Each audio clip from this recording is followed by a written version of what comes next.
começou ontem, falando aí sobre as solas da semana aí da Reforma Protestante. E hoje a gente vai falar sobre mais outra sola. É isso mesmo, Ana Carolina Malta. Ontem nós falamos somente pela fé e hoje nós vamos falar sola escritura, ou seja, somente as escrituras ou somente a escritura. Eita! Então nós recebemos, Carol Malta, para esse bate-papo, um colega, pastor, teólogo aqui, pastor da nossa Igreja Batista da Lagoinha, Mateus Alves. Isso. Tudo bem, meu irmão? Fala, Mateus, é um firme, Bom forte, dia, cabeça, paz do tranquilo? Senhor, seja muito bem-vindo. Muito obrigado. 100%? 100%, graças a Então Deus. tá jóia. Então Tudo mandar um certo. abraço lá pro Barão, lá pra Ilane, todo Mariana, mundo, a Mari, Enéas. especialmente, Tinete lá, tá? É nós aí. É isso aí. Quando a gente fala de escritura, né, algo...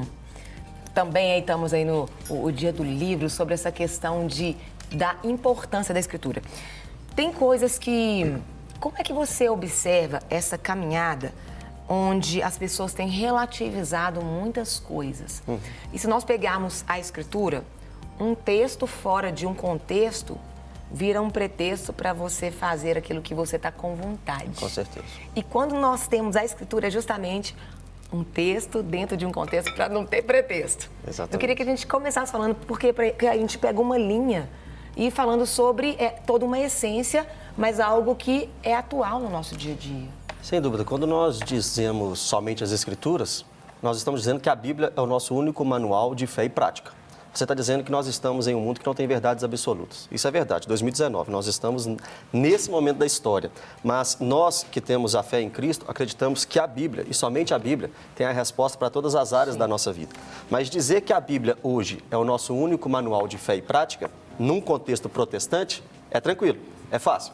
Nós precisamos entender que Lutero, quando ele disse isso, ele estava em um contexto católico, apostólico, romano, aonde o Papa é o sucessor de Pedro. E o que o Papa diz tem autoridade e tem até uma expressão chamada ex-cátedra. Toda vez que o Papa diz ex-cátedra, o que ele diz em seguida é algo infalível. E no contexto da Igreja Católica Apostólica Romana, nós temos a ideia do edito papal, as resoluções dos concílios e a tradição da Igreja. Tudo isso com o mesmo peso, a mesma autoridade da Escritura Sagrada.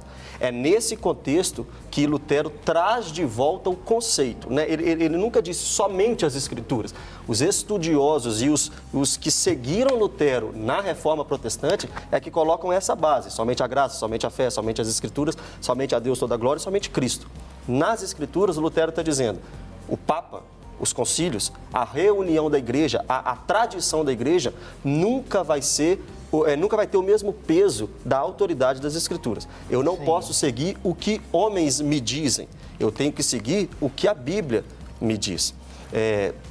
Depois que ele prega essas 95 teses no castelo de Wittenberg ali, né, no dia 31 de outubro de 1517, ele começa a ser perseguido, questionado. Ele começa a passar por várias inquisições.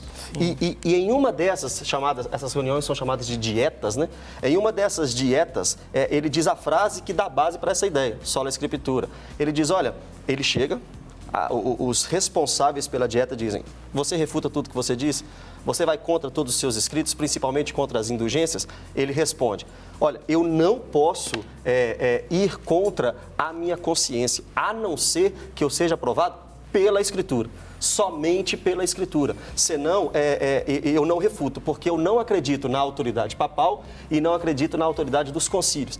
Essa frase, que ele não pode ir contra a consciência, a não ser que seja aprovado pelas Escrituras, é que dá base desse nosso conceito, somente as Escrituras.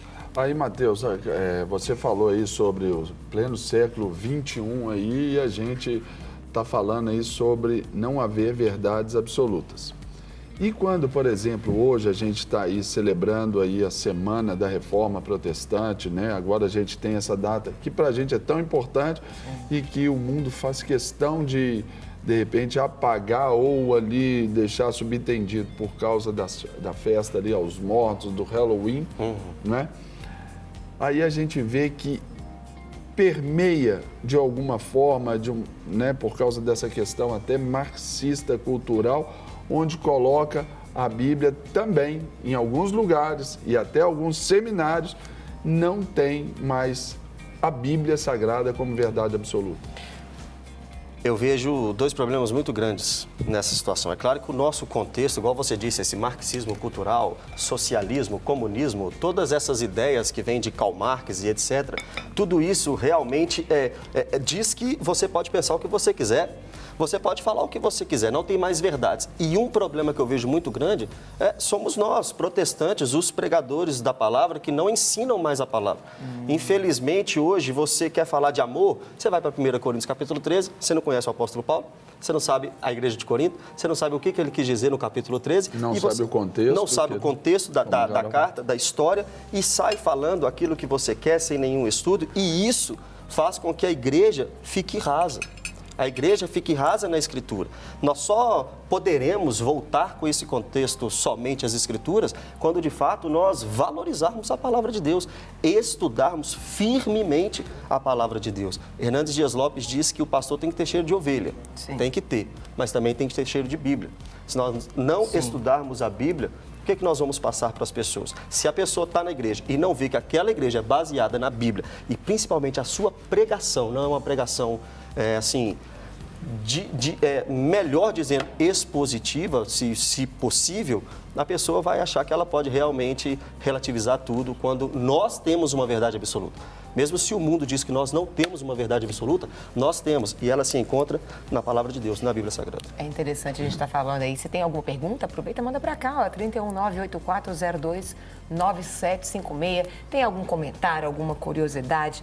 Né? E eu fico até pensando, normalmente a gente fala assim, fulano é de oração, pessoa de oração.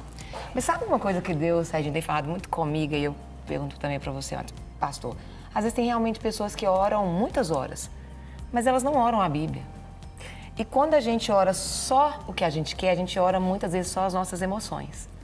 E às vezes, a gente está ali, você ora tantas horas, mas você ora a sua justiça própria, os seus sentimentos, não que Deus não tem interesse em ouvir.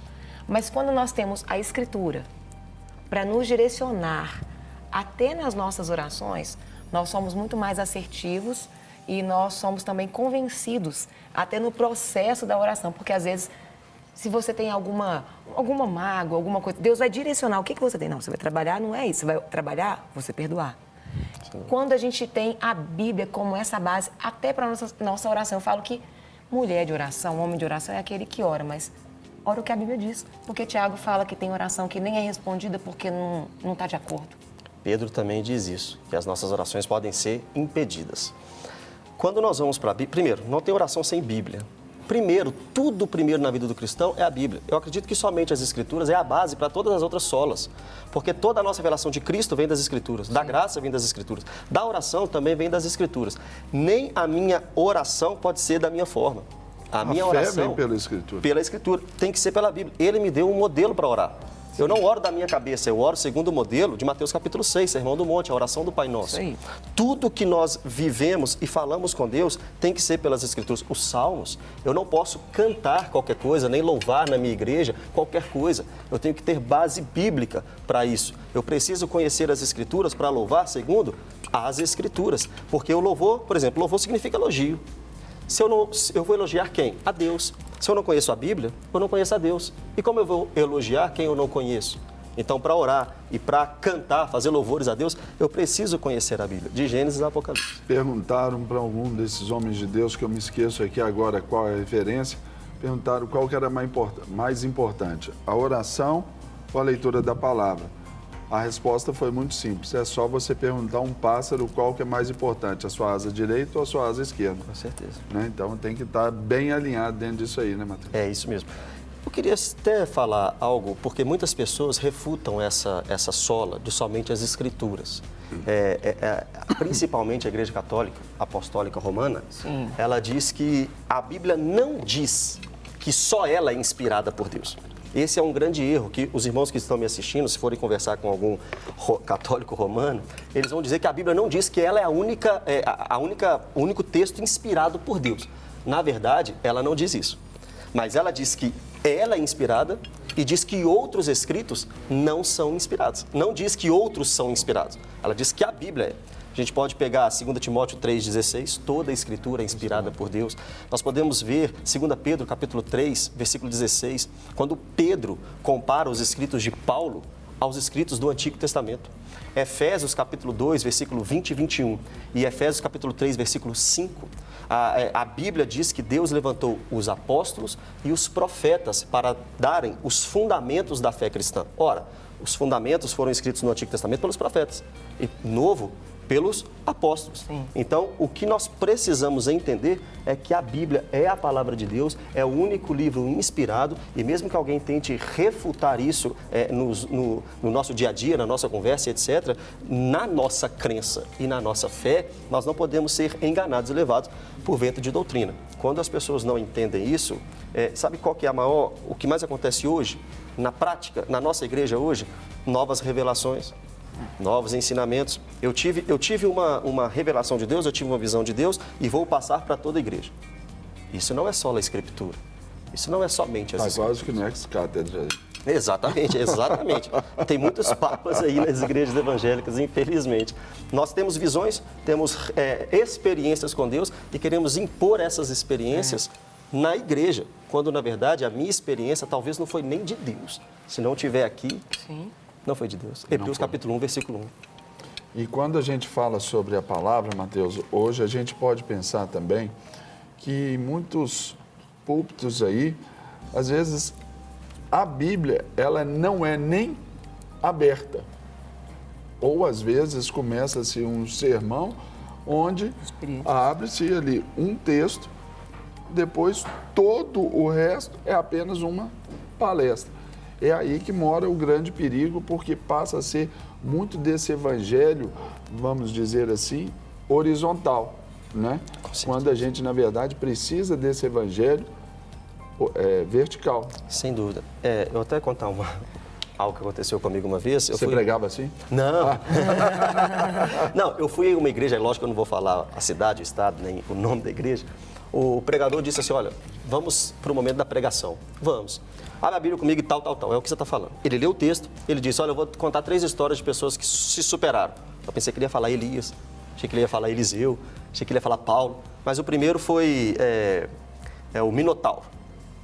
O segundo, Michael Phelps. Aí quando ele chega no Jesus, aí o terceiro era Jesus. Aí ele falou assim, olha, esse agora, vamos poupar dos detalhes, porque todo mundo já sabe a história. Não preciso falar de Jesus. Ele leu um texto de superação, foi para a história de homens famosos, quando ele poderia fazer a exposição de quem era Cristo, de quem fez a expiação e propiciação pelos nossos pecados, quem é o nosso Salvador, o nosso Senhor, perfeito. o nosso Deus. A superação absoluta, se for colocar assim. Exatamente. Ele não expôs o texto e a minha tristeza era que a igreja estava lotada de jovens e todo mundo dando aleluia e glória a Deus. Eu pensei 2 coisas.